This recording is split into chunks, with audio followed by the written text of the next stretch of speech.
Hello student. In today's video we will be learning about the facility layout. In production system, before starting the factory, it becomes very important to analyze where to set up the factory, and at that time only we also decide, based on the design of the product, the total production strength of the product, means what is the total production capacity of the product.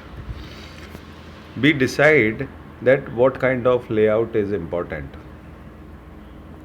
Facility layout should facilitate the design, the capacity, and the production system, because it plays a great role in achieving the productivity while production. So let's understand what are the objective of today's class. Today we will try to learn facility layout and basic format.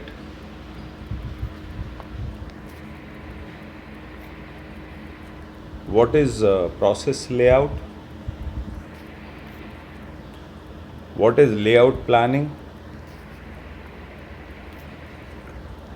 Assembly line balancing, how the assembly line is balanced. Service layout.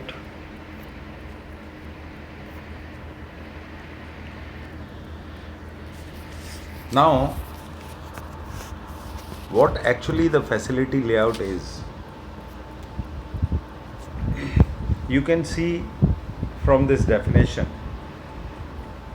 facility layout can be defined as the process by which the placement of departments, work groups within departments, workstations, machine, and stock holding points within a facility are determined.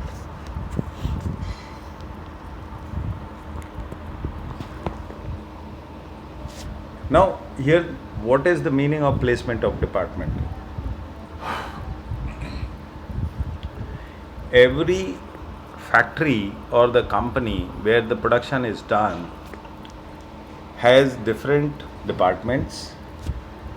So the departments like storage department,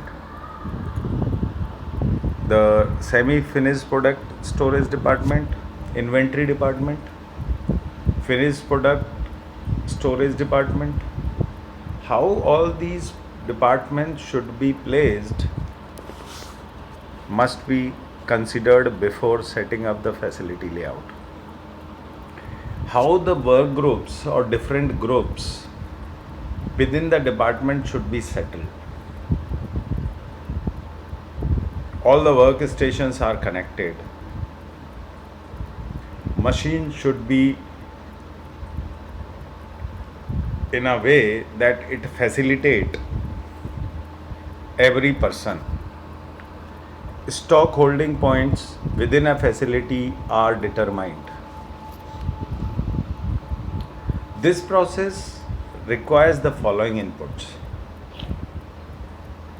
specification of objectives of the system in terms of output and flexibility. So there should be a proper specification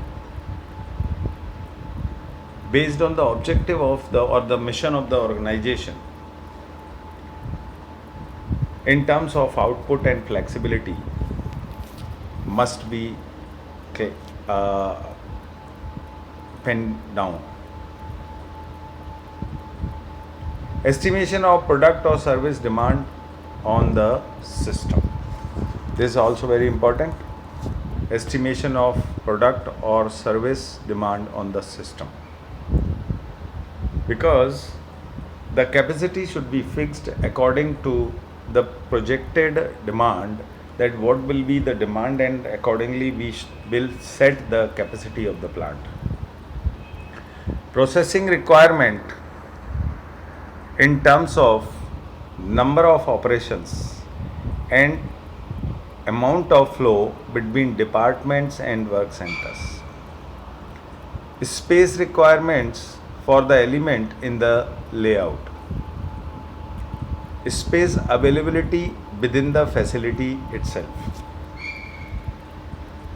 So space requirement is also important for the element in the layout, and then space availability within the facility should be very well calculated, and because a wrong layout will always have a more cost to you, because it is not a one time process where you can change the layout whenever you feel alike.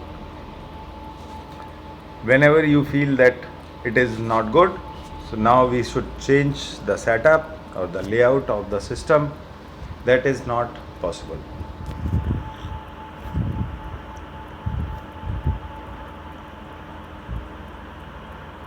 Now, what are the basic production layout formats?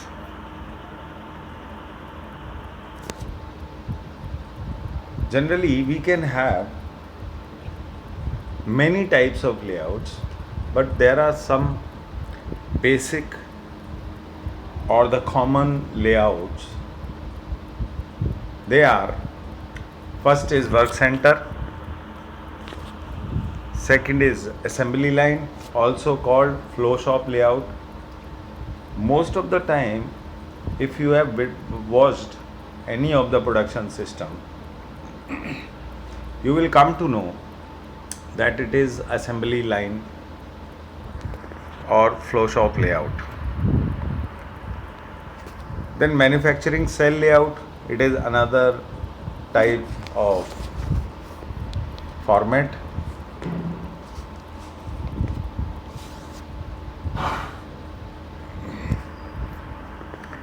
Project layout,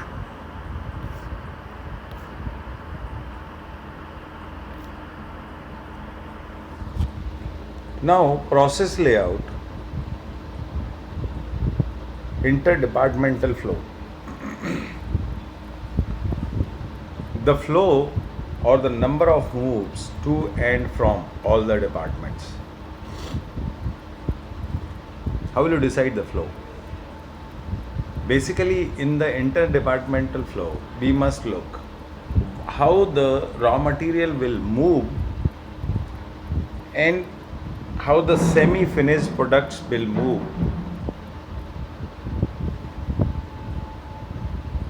Because the cost of moving from one department to another department must be considered, because it increases the cost of the product.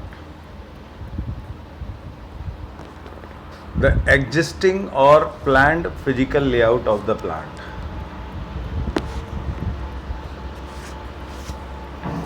We must check both existing or planned physical layout.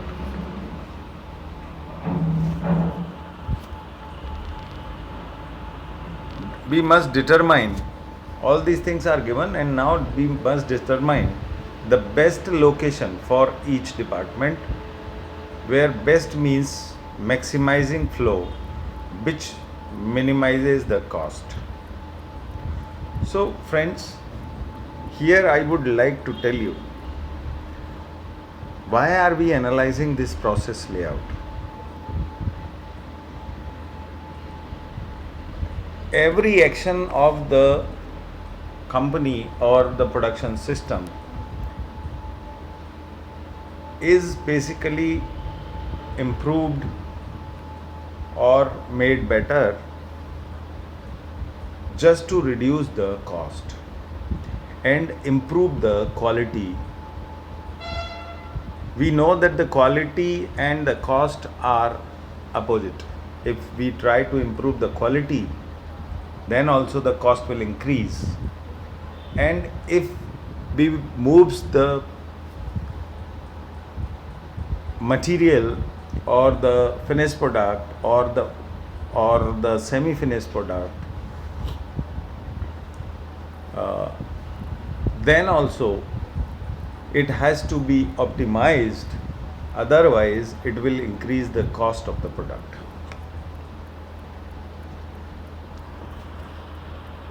The best location for each department, where best means maximizing flow.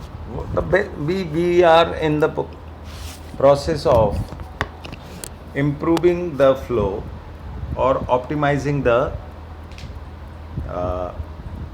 flow of the material so that the cost can be minimized.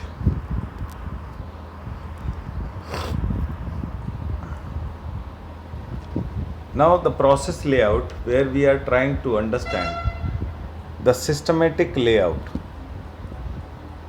planning.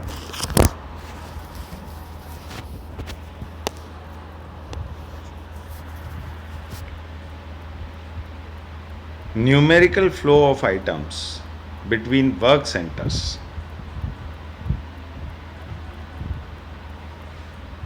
Can be impractical to obtain, does not account for qualitative factors that may be crucial to the placement decision. If any movement does not account for the qualitative factors, sometimes we have to move the product because the quality of the product may increase if it is kept in open for few days, then we will be requiring more space, then movement is open.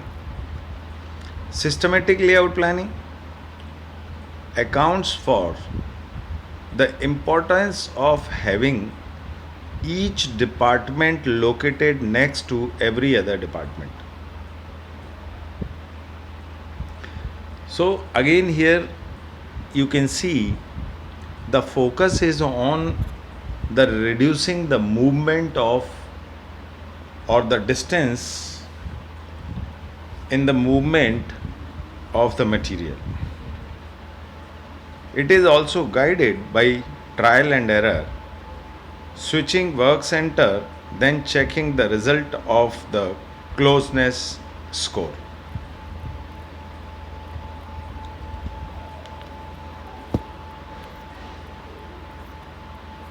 Now friends, here is an example of systematic layout planning. Reasons for closeness. What are the reasons? Code 1, type of customer. 2, ease of supervision. 3 is common personnel. 3rd is contact necessary. Share same price, and psychology. Here I should tell you that if there is a systematic layout planning,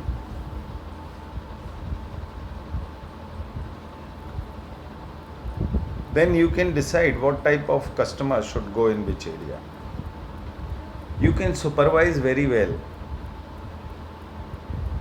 because everything is well connected.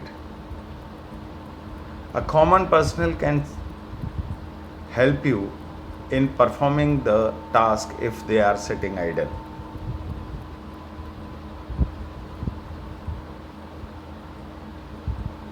They can contact very easily if it is necessary.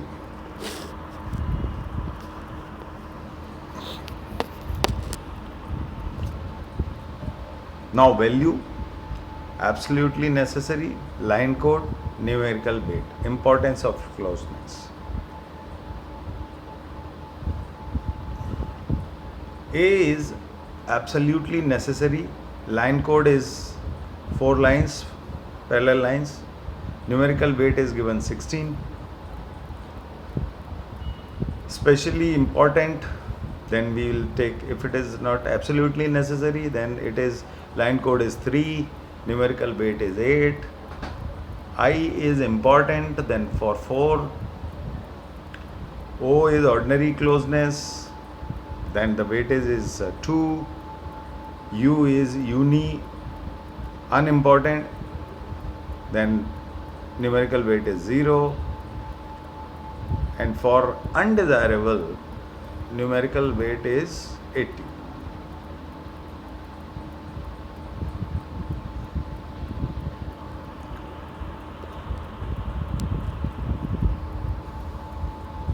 Now, example of systematic layout planning relating reasons and importance. Here you can see credit department is kept in I.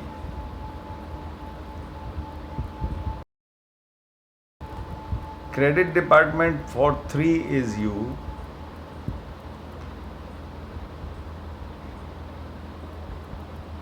Then A and U.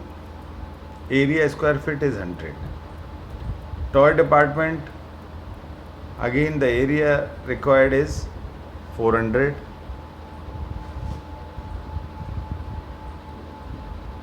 The rating is given based on the importance of a particular action.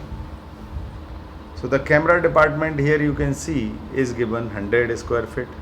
So the total square feet is divided based on the importance or utility. Accordingly, the area is also decided. Here green is basically closeness rating, and reason for rating is number given in the numbers. So this is the way. Here you can see, by making a proper chart, it is decided then what type of weightage, how much weightage and how much area accordingly should be given to layout planning. Note here that 1 credit department and 2 is toy department, right? So for the toy department are given a high rating of 6, right?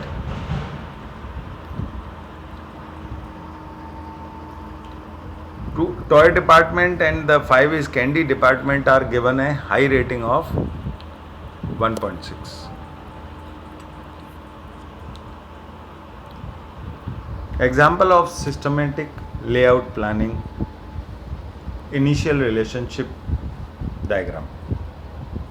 Here you can see 1, 2, 3, 4, 5 are the various departments. And by these connections, as we have seen in earlier, the 4 connections are absolutely close or important. So 2 and 5 has A, which is absolute importance. Then comes E, which is important.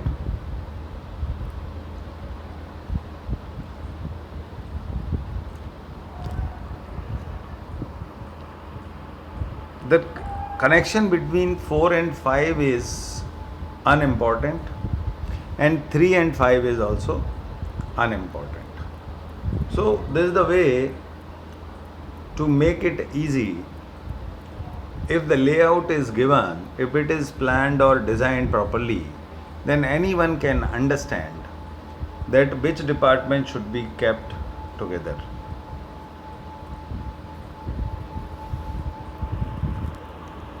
So number of lines here represents path required to be taken in the transactions between the departments.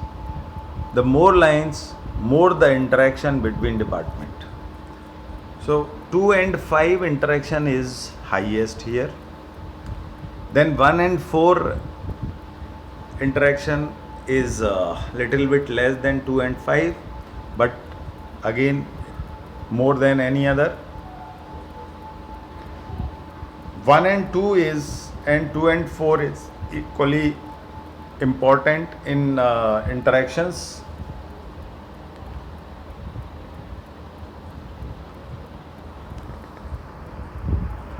And 4 5 and 5 3 is are unimportant.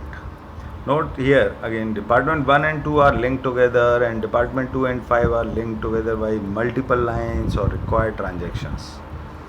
Now we can again understand this.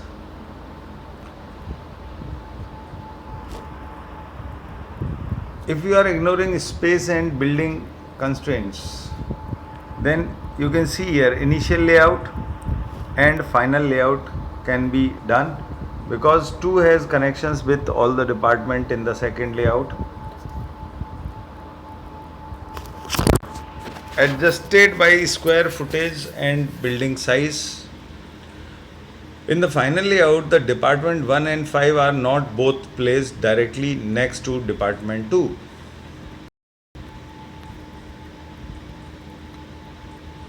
Now we comes to assembly line balancing. So student, today we would like to learn how the assembly line balancing is done. Through this video we can understand. Let us assume there are 3 stations here. Question is, suppose you load work into the 3 workstation below such that each will take the corresponding number of minutes as shown. What is the cycle time of this line? Here we should try to understand what is the cycle time of this. So we have practiced this many times in the class also to determine the cycle time. So before we calculate, let us know what is the cycle time. Cycle time is the time between the 2 consecutive finished products.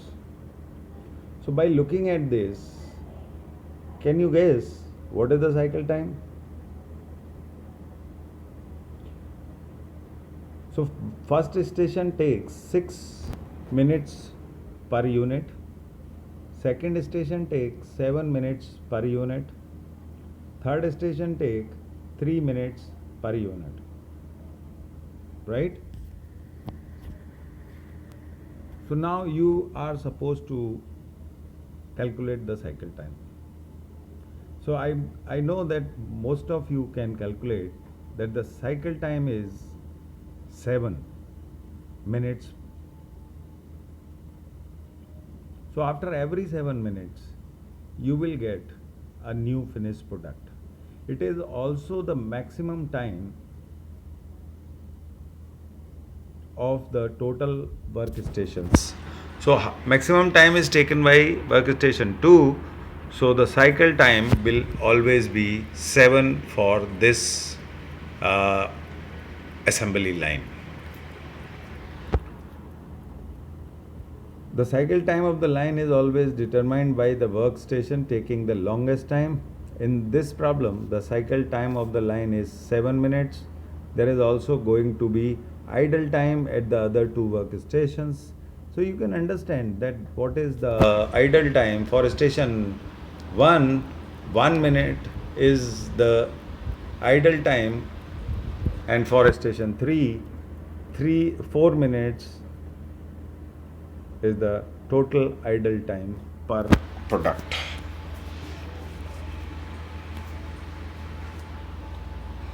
Now let's see the example of line balancing. Here the process is given. There are 8 tasks done to finish a product. Time for each task is also given: 2 for A, 1 for B, 3.25 for C, 1.2 for D, 0.5 for E, 1 for F, 1 for G, and 1.4 for H. It is the time taken by every task. It is in minutes, and predecessors are also given. There is no predecessor for A, for B it is A, and so on. So friends, you can see from here how the product is being manufactured. You just been assigned the job. These are the assignments lined with the following task. Now, based on this, first we have to make a process flow chart. Based on the information given in the previous slide, we have made this process. All the tasks are working like this. A is none, no predecessor. For B, A is the predecessor. For C, none predecessor. For D, here you can see for D, A and C are predecessors. So you cannot start D until and unless A and C are finished. Task predecessors are E and D for A. So FE for G it is B, and for the H it is E and G. So now you can see here the previous slide is now drawn with this process flow chart. Which process steps define the maximum rate of production? So now look at these rate of production. A takes 2 minutes, B takes 1 minute, G takes 1 minute, H takes 1.4 minutes, C takes 3.25 minutes, D takes 1.2 minutes, E take 0.5 minute, F take 1 minute. Now you are supposed to tell which process step defines the maximum rate of production. That means, can you tell us what is the cycle time? Task C is the cycle time of the line and therefore the maximum rate of production. Now see here, task C will always finish the product after every 3.25 minutes. So it is the highest time taken task. So as I have already told you in the previous slide, that the highest time of the process is called the cycle time. Suppose we want to assemble 100 fans per day, what would our cycle time have to be?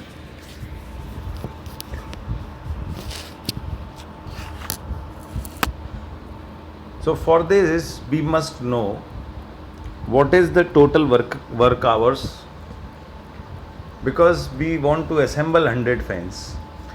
So you have to assume whether it is 8 hours the working time or 24 hours the working time.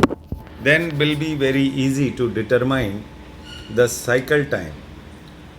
So required cycle time is production time per period divided by required output per period. So how much production time do we have? So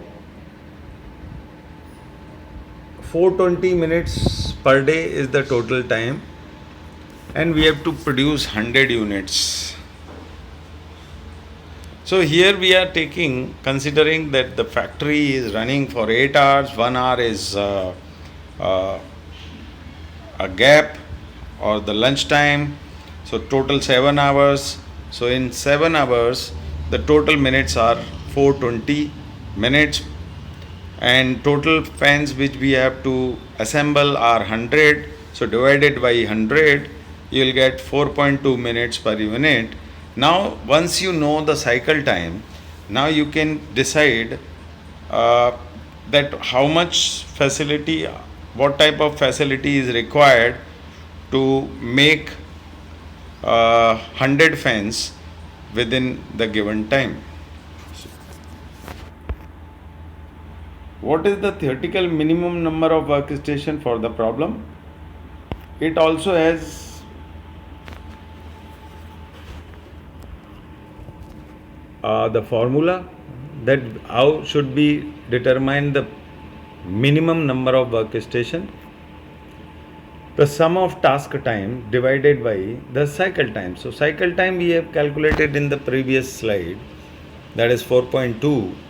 The sum of task time, here we have to sum all the task time, that 11.35 minutes per unit. Friends, you must be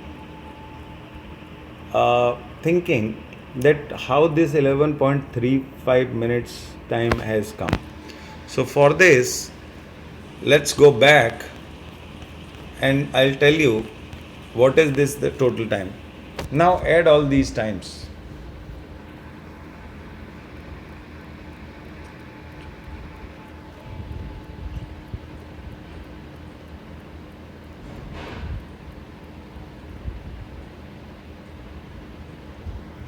If you will add all these times given on these circles, you'll get that the total time or the sum of all tasks is 11.35 minutes per unit divided by 4.2 minutes per unit, and that will give you 2.702.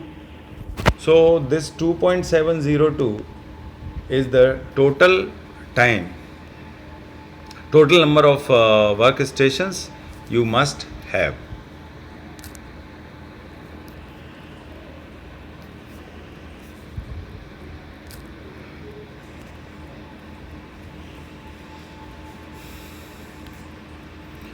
Assign tasks to station 1 and then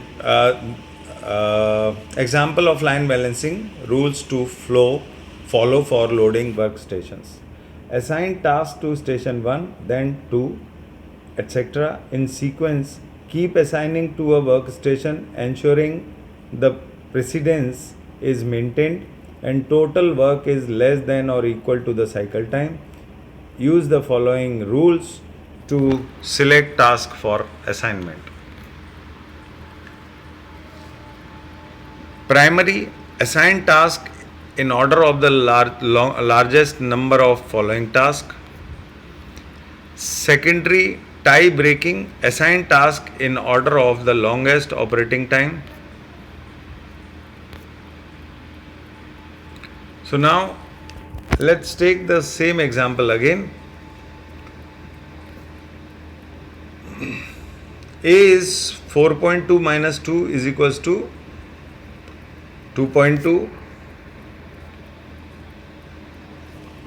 See, these are the rules. Assign task to station 1 and then 2. In sequence, keep assigning to a workstation, ensuring that the precedence is maintained, right? So for 2, A task is assigned to workstation 1.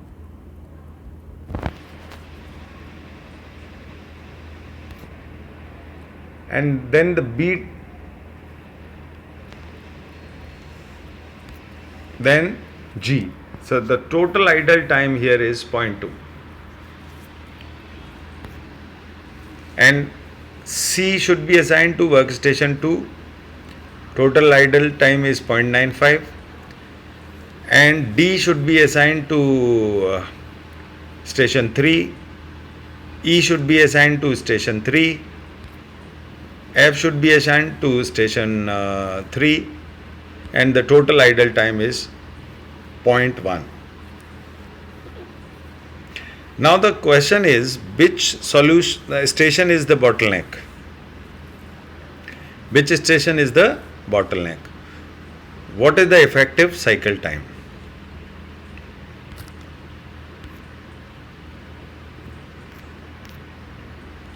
So now you can very well see here, the idle time for station 3 is 0.1, so it becomes, station 3 becomes the bottleneck, and Effective cycle time will be 0.95 minutes. Efficiency is calculated by sum of task time divided by actual number of workstation into cycle time. So efficiency is 11.35 minutes divided by 3 into 4.2 minutes equals to 0.901. That is the efficiency of the workstation. So friends, today we will stop here.